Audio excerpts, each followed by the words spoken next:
আসন্ন পবিত্র ঈদুল আজহা উপলক্ষে চট্টগ্রাম মহানগরীর সাগরিকা পশুর হাট সহ অন্যান্য পশুর হাটের নিরাপত্তা ও যাত্রীদের ঈদযাত্রা নির্বিঘ্ন করতে বিশেষ নিরাপত্তা ব্যবস্থা জোরদার এবং চট্টগ্রাম মহানগরীর কেন্দ্রীয় ঈদগাহ ময়দান পরিদর্শন শেষে স্পট ব্রিফিং করেন র্যাব ৭ চট্টগ্রামের অধিনায়ক lieutenant colonel Mohammad Hafizur Rahman PSC. Eidul Azha উপলক্ষে আমাদের র্যাব 7-এর পক্ষ থেকে বিভিন্ন ধরনের নিরাপত্তা ব্যবস্থা গ্রহণ করা হয়েছে।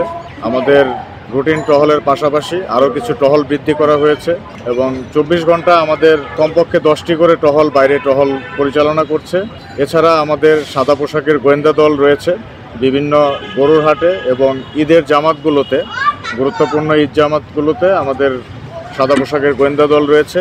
এছাড়া শহরের বড় যে ঈদ জামাতগুলো হবে সেখানে আমাদের বোম ডিসপোজাল পার্টি ঈদের আগের দিন এবং ঈদের দিন সকালে বোম ডিসপোজালের ইন্সপেকশন করে যাবেন এবং এই কুরবানিকে কেন্দ্র করে যাতে চাঁদাবাজি, ছিনতাই কিংবা অন্যান্য ধরনের কোনো অপরাধ না সংগঠিত হয় এই জন্য আমাদের টহল দল সর্বোচ্চ সচেষ্ট রয়েছে। এছাড়াও বিভিন্ন ধরনের রাস্তার মোড়ে যেমন ফেনী, জঙ্গল সলিমপুর এবং আপনার হাটহাজারি এই এলাকাগুলোতে আমাদের প্রতিদিনই চেকপোস্ট বসানো হচ্ছে। এছাড়াও বিভিন্ন রাস্তার গুরুত্বপূর্ণ স্থানে র্যাবের চেকপোস্ট স্থাপন করা হচ্ছে।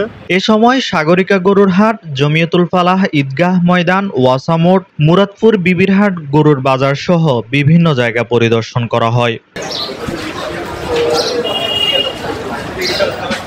Desk report, Chattogram news.